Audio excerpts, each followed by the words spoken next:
الكريم أما بعد فأعوذ بالله من الشيطان الرجيم بسم الله الرحمن الرحيم عن حذيفة قال قال رسول الله صلى الله عليه وسلم لا ينبغي للمؤمن أن يذل نفسه قالوا وكيف يذل نفسه قال يتعرض من البلاء لما لا يطيق رواه الترمذي وابن ماجه والبيهقي في شعب الإيمان وقال الترمذي هذا حديث حسن غريب۔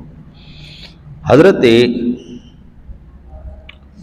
حذیفہ رضی اللہ تعالیٰ عنہ سے روایت ہے، وہ فرماتے ہیں کہ رسول اکرم صلی اللہ علیہ وسلم کی ذات گرامی نے ارشاد فرمایا، مسلمان کے لیے یہ لائق نہیں ہے کہ وہ اپنے آپ کو ذلیل کرے۔ لوگوں نے پوچھا یا رسول اللہ صلی اللہ علیہ وسلم، مسلمان بندہ اپنے آپ کو کیسے ذلیل کر سکتا ہے؟ میرا آقا جی اعلیٰ نبینا علیہ الصلوۃ والسلام نے ارشاد فرمایا کہ ذلیل اس طرح کرتا ہے کہ اپنے آپ کو ان آفتوں پر پیش کرے جن کی وہ طاقت نہیں رکھتا۔ اللہ تعالیٰ نے حضرت انسان کو عزتوں سے نوازا ہے۔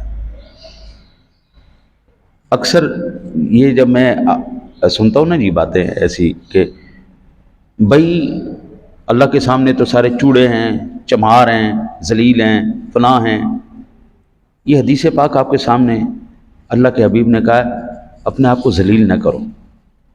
اچھا جی، اب اللہ کے پاک کلام کی سورہ بنی اسرائیل ہے، آیت نمبر 70 ہے، وَلَقَدْ كَرَّمْنَا بَنِي آدَمَ وَحَمَلْنَاهُمْ فِي الْبَرِّ وَالْبَحْرِ وَرَزَقْنَاهُمْ مِنَ الطَّيِّبَاتِ وَفَضَّلْنَاهُمْ عَلَى كَثِيرٍ مِّمَّنْ خَلَقْنَا تَفْضِيلًا۔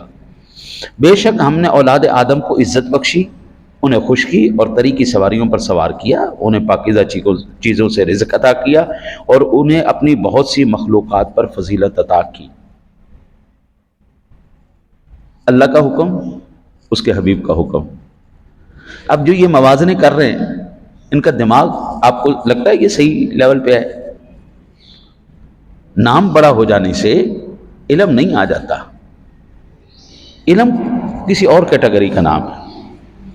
اب قرآن پاک کی ایک آیہ مبارکہ اسی طرح ہمارے لیے حجت ہے جس طرح پورا قرآن ہمارے لیے حجت ہے۔ ہم اسی طرح اس آیہ مبارکہ پر بھی ایمان رکھیں گے تو ہم مسلمان ہیں۔ اگر ہم قرآن کی کسی ایک آیت کا بھی انکار کرتے ہیں ہم مسلمان نہیں کہلا سکتے۔ انہ من سلیمان و انہ بسم اللہ الرحمن الرحیم، کوئی اتنے سے حصے کا بھی انکار کرتا ہے وہ بھی بے ایمان۔ تو یہ عزت دینا کون کہہ رہا ہے؟ میں نے عزت دی، اللہ نے عزت دی ہے نا۔ ایک بندے کو اللہ نے عزت عطا فرمائی ہے، وہ اپنے آپ کو ذلیل مقامات پر لے جائے، ذلیل جگہوں پر لے جائے، ذلت کے اوپر پیش کر دے، جو اس کی ہمت میں نہیں ہے، طاقت میں نہیں ہے، وہ بندہ کرے تو اس نے اپنے آپ کو ذلیل کیا ہے نا۔ اللہ کہتا ہے میں نے تجھے عزت دی ہے اور تو اپنے آپ کو ذلیل کر رہا ہے۔ اوہ بندہ خدا کیا ہو گیا تجھے؟ کس راستے پہ چل گیا؟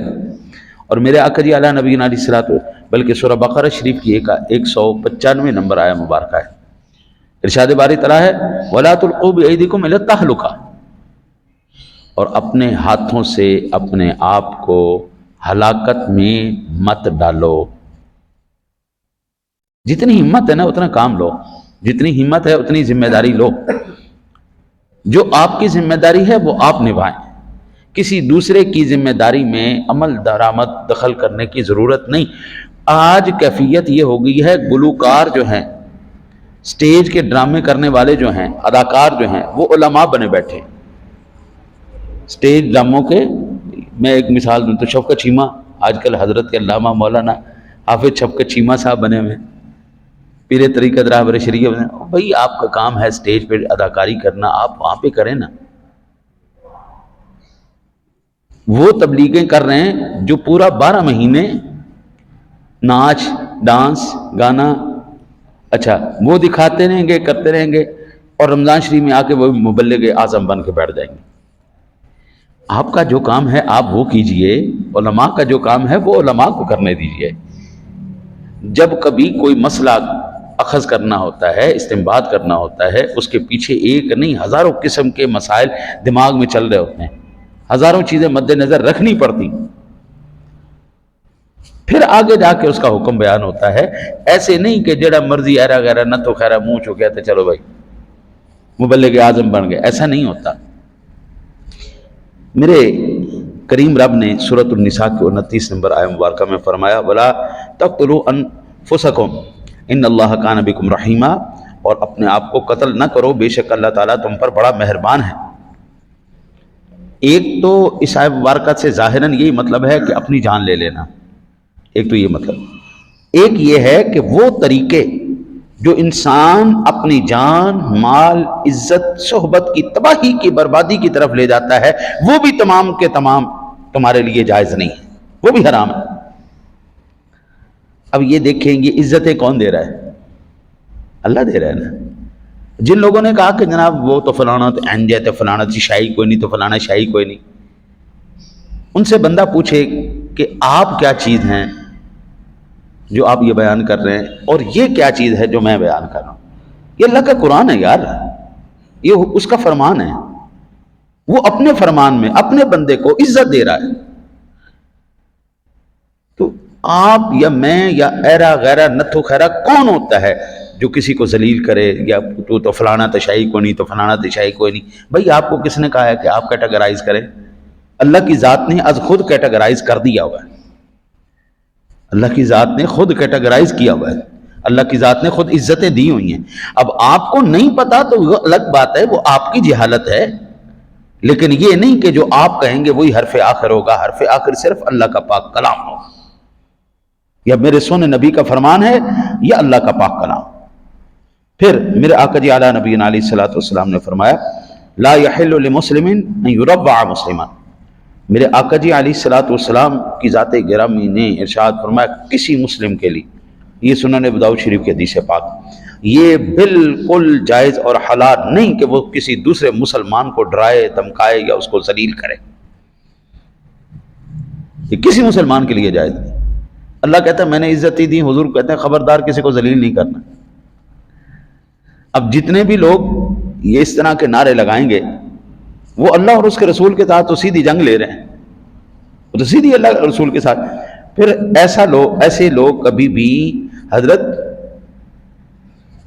عزت نہیں پاتے۔